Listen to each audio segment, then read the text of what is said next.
बोलिए शिव जी भगवान की जय। सोमवार व्रत कथा। पहले समय में किसी नगर में एक धनी व्यापारी रहता। दूर दूर तक उसका व्यापार फैला हुआ था। नगर के सभी लोग उस व्यापारी का सम्मान करते थे। इतना सब कुछ से संपन्न होने के बाद भी वह व्यापारी बहुत दुखी था, क्योंकि उसका कोई पुत्र नहीं था, जिस कारण अपने मृत्यु के पश्चात व्यापार के उत्तराधिकारी की चिंता उसे हमेशा सताती रहती थी। पुत्र प्राप्ति की इच्छा से व्यापारी प्रत्येक सोमवार भगवान शिव की व्रत पूजा किया करता था और शाम के समय शिव मंदिर में जाकर शिव जी के सामने घी का दीपक जलाया करता था।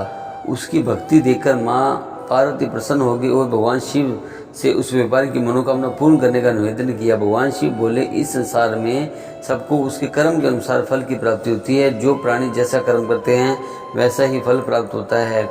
शिवजी द्वारा समझाने के बावजूद माँ पार्वती नहीं मानी और उस व्यापारी की मनोकामना पूर्ति हेतु वे शिवजी से बार बार अनुरोध करती रही। अंततः माता के आग्रह को देखकर भगवान भोलेनाथ को उस व्यापारी को पुत्र प्राप्ति का वरदान देना पड़ा। वरदान देने के पश्चात भोलेनाथ माँ पार्वती से बोले, आपके आग्रह पर मैंने पुत्र प्राप्ति का वरदान तो दे दिया, परंतु इसका यह पुत्र 16 वर्ष से अधिक समय तक जीवित नहीं रहेगा।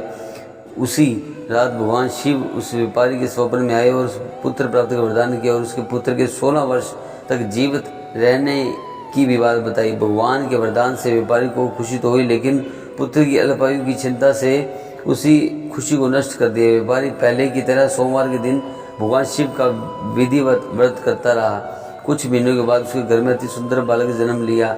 घर में खुशियां भर गई। बहुत धूमधाम से पुत्र जन्म का समारोह मनाया गया, परंतु व्यापारी को पुत्र जन्म की अधिक खुशी नहीं हुई, क्योंकि उसके पुत्र की अल्पायु के दशा का पता था। जब पुत्र 12 वर्ष का हुआ तो व्यापारी ने उसके मामा के साथ पढ़ने के लिए वाराणसी भेज दिया। लड़का अपने मामा के साथ शिक्षा प्राप्त हेतु चल गया। रास्ते में जब वह मामा भांजे विश्राम करने तो रुके, वहीं यज्ञ करते हुए ब्राह्मणों को भोजन कराते। लंबी यात्रा के बाद मामा भांजा एक नगर में पहुंचे। उस दिन नगर के राजा की कन्या का विवाह था, जिस कारण पूरे नगर को सजाया गया था। निश्चित समय पर वह बारात आई, लेकिन वर का पिता अपने बेटे की एक आंख से कानी होने के कारण बहुत चिंतित था। उसे भय था कि वह इस बात का पता चलने पर कहीं राजा विवाह से इनकार न कर दे, इससे उसकी बदनामी भी होगी। जब वर के पिता ने व्यापारी के पुत्र को देखा तो उसके मस्तिष्क में एक विचार आया। उसने सोचा, क्यों न इस लड़के को दूल्हा बनाकर राजकुमारी से विवाह करा दूं। विवाह के बाद उसको धन देकर विदा कर दूंगा और राजकुमारी को अपने घर नगर ले जाऊंगा। वर के पिता ने लड़के के मामा से इस संबंध में बात की। मामा ने धन मिलने की लालच में वर के पिता की बात स्वीकार कर ली। लड़के को दूल्हे का वस्त्र पहनाकर राजकुमारी से विवाह कर दिया। राजा ने बहुत सारा धन देकर राजकुमारी को विदा कर दिया। शादी के बाद लड़का जब राजकुमारी के साथ लौट रहा था तो वह सच नहीं छिपा सका और उसने राजकुमारी के ओढ़ने पर लिख दिया, राजकुमारी तुम्हारा विवाह मेरे साथ हुआ था। मैं तो वाराणसी पढ़ने के लिए जा रहा हूँ और जब तुम्हें जिस नबी की पत्नी बनना पड़ेगा वह काना है। जब राजकुमारी ने अपनी ओढ़नी पर लिखा हुआ पढ़ा तो उसके काने लड़के इसे जाने से इनकार कर दिया। राजा सब बातें जानकर राजकुमारी को महल में रख लिया। उधर लड़का अपने मामा के साथ वाराणसी पहुंच गया और गुरुकुल में पढ़ने लगा। जब उसकी आयु 16 वर्ष की हुई तो उसने यज्ञ किया। यज्ञ की समाप्ति पर ब्राह्मणों को भोजन कराया और खूब अन्न वस्त्र दान किए। रात को वह अपने शयन के समय सो गया। शिव के वरदान के अनुसार शयनावस्था में ही उसके प्राण पखेर उड़ गए। सूर्योदय पर मामा मृत भांजे को देखकर रोने पिटने लगा। आसपास के लोग भी एकत्र होकर दुख प्रकट करने लगे। लड़के के मामा के रोने विलाप करने के स्वर समीप से गुजरते कि भगवान शिव और माता पार्वती भी सुने। पार्वती ने भगवान से कहा, प्राणनाथ, मुझको इसको रोने के स्वर सहन नहीं हो रहा है, आप इस व्यक्ति के कष्ट को अवश्य दूर करें। भगवान शिव ने पार्वती के साथ अदृश्य रूम में समीप जाकर देखा तो भोलेनाथ पार्वती से बोले, यह तो उसकी व्यापारी का पुत्र है, जिसे मैंने 16 वर्ष की आयु को वरदान दिया था।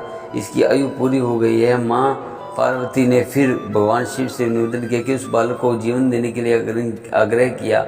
माता पार्वती के आग्रह पर भगवान शिव ने उस लड़के को जीवित होने का वरदान किया और कुछ ही पल में लड़का जीवित हो गया। शिक्षा समाप्त करके लड़का मामा के साथ अपने घर की ओर चल दिया। दोनों चलते हुए नगर में पहुंचे जहाँ उसके विवाह था।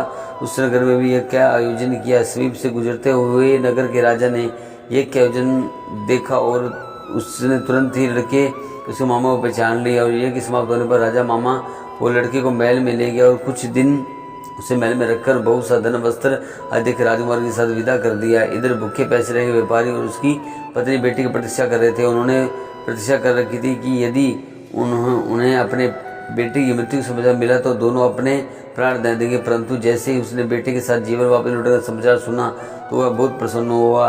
वह अपने पत्नी और मित्रों के साथ नगर के द्वार पहुंचा। अपने बेटे के विवाह का समाचार सुना पुत्र उदित राजकुमारी को देखकर उसकी खुशी का ठिकाना न रहा। उसी रात भगवान शिव ने व्यापारी के स्वप्न में आकर कहा, हे सृष्टि, मैंने तो तेरे सोमवार व्रत करने और व्रत कथा सुनने से प्रसन्न होकर तेरे पुत्र को लंबी आयु प्रदान की है। पुत्र की लंबी आयु जानकर व्यापारी बहुत प्रसन्न हुआ। सोमवार का व्रत करने से व्यापारी के घर में खुशियां लौट आई। शास्त्रों में लिखा है कि जो स्त्री पुरुष सोमवार का विधिवत व्रत करते और व्रत कथा सुनते हैं उनकी सभी इच्छाएं पूर्ण होती है। बोल शिव शंकर भगवान की जय।